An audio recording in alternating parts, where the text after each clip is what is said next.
Hi guys, I hope you are doing extremely well. So we have came across with a new nutshell. I hope you guys all like it. So today we will talk about What? DreamWorks, Mr. Peabody and Sherman. so let's get started.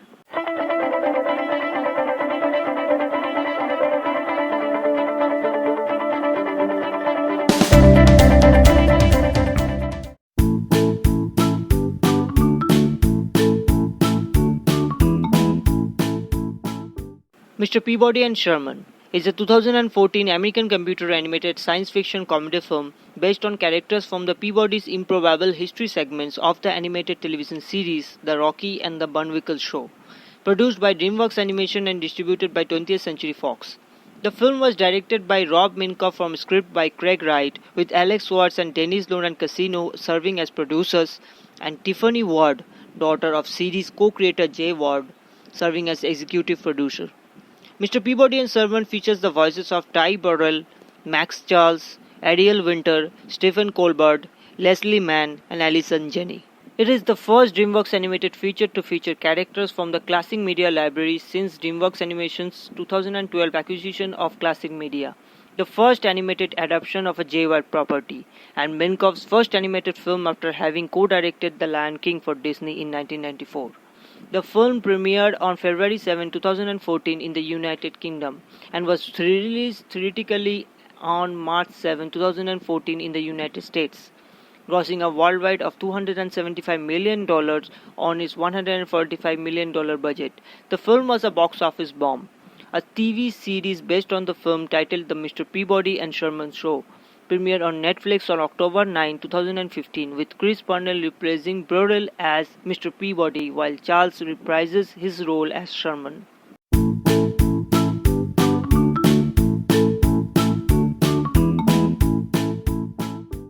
Mr. Peabody is a gifted anthropomorphic dog who lives in a penthouse in New York City and raises his adopted human son, a 7-year-old Sherman, and tutors him traveling throughout history to using the Wayback, a time machine.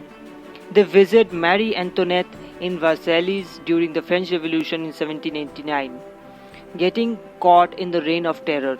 Peabody is nearly sent to the guillotine to be executed by Robespierre, but escapes with Sherman through the Paris shivers. In the present day, Sherman attends the Suzanne B. Anthony School on his first day of school.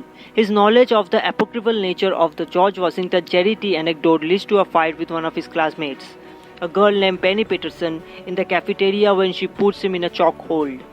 Peabody is called by Principal Purdy as Sherman has beaten Penny in self-defense and also confronted by Miss Grunion, a child protective service agent, who suspects that Sherman's behavior is due to being raised by a dog and plans to visit in their home to investigate whether he is an unfit parent or not. Peabody then invites Penny and her parents, Paul and Patty, over the dinner to reconcile before Miss Grunion arrives. Penny called Sherman a liar for claiming first-hand knowledge of history. Despite Peabody's contrary instructions, Sherman shows Penny the way back to show proof and takes her into the past, when she stays in ancient Egypt in 1332 BCE to marry King Tut. Sherman returns to get Peabody's help. Peabody hypnotizes the Petersons and manages to retrieve Penny. On the way back, the Wayback runs out of power, so they stop at Renaissance Florence in 1508 where they meet Leonardo da Vinci and Lisa del Giocondo, pioneering Mona Lisa's famous smile. Penny and Sherman explore da Vinci's attic and find his flying machine. Penny goads Sherman into flying it, which he manages to do before crashing. Da Vinci is thrilled the device works, but Peabody is upset that Sherman risked his safety and destroyed a historical artifact. When they resume their journey, a black hole in time forces them into an emergency landing during the Trojan War in 1184 BCE, upset about learning what Miss Grunion would do to him. Sherman then runs away and joins the army of King Agamemnon in the Trojan horse. During the final parts of the Trojan War, Penny and Sherman are trapped inside the horse as it rolls towards a ravine. Peabody saves them but presumably dies during the attempt. Believing Peabody to be dead, Penny and Sherman break down in tears over his death. Feeling sad for his actions, Sherman decides to go home and pilots the way back to a few minutes before they left in the present to get Mr. Peabody's help to fix everything. As Sherman and Penny tries to explain the situation, Sherman's earlier self shows up when Grunion arrives. Peabody tries to conceal from the Petersons the presence of two Shermans, but the second Peabody arrives back from Agent Troy, complicating the situation. Troy Peabody reveals that he survived the crash, much to Sherman's relief. Grunion attempts to collect both Shermans, but they and the Peabodys merge back together amidst a cosmic shockwave. Grunion grabs Sherman to kick him away, and Peabody furiously bites Grunion, who then calls the New York Police Department. Peabody, Penny, and Sherman race to the Wayback but cannot time travel due to a rip in the space-time continuum caused by the merger of the cosmic doubles. Historical figures and objects from the past begin falling from the cosmic rip and into the present. Mr. Peabody crash lands the Wayback in Grand Army Plaza at the base of William Sherman's statue. Historical figures and police officers quickly surround them. While Grunion calls in animal control to collect Peabody, Sherman explains that everything was his fault, but Grunion contains that it is all because a dog cannot raise a boy. Sherman counters Grunion by saying that if being a dog means being loyal and loving as Mr. Peabody is, then he is proud to be a dog too. Penny, her parents, the historical figures, and all others make the same pledge.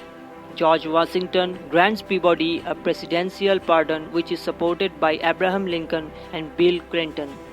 When larger objects such as Sphinx, the Titanic, and Florence Cathedral begin falling through the rip, the people of the present and the past are forced to brainstorm ideas to prevent disaster. To close the rip, Peabody and Sherman take off in the Wayback, travel into the future, and undo the damage.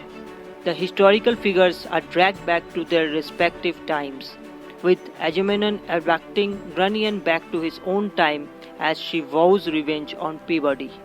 Sherman returns to school, having become great friends with Penny.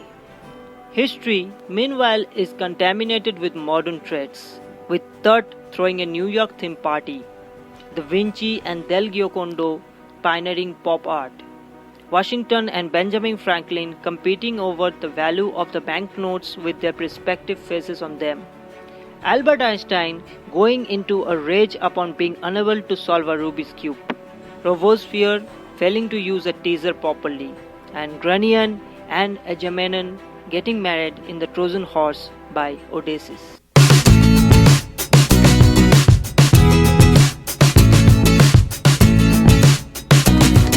That's all folks. How you like this video? Please share your thoughts in the comment section below, and please leave a like and subscribe to the channel and hit the bell notification icon to never miss an update from our channel. Till then, stay tuned, self-contained. I will come with the next one.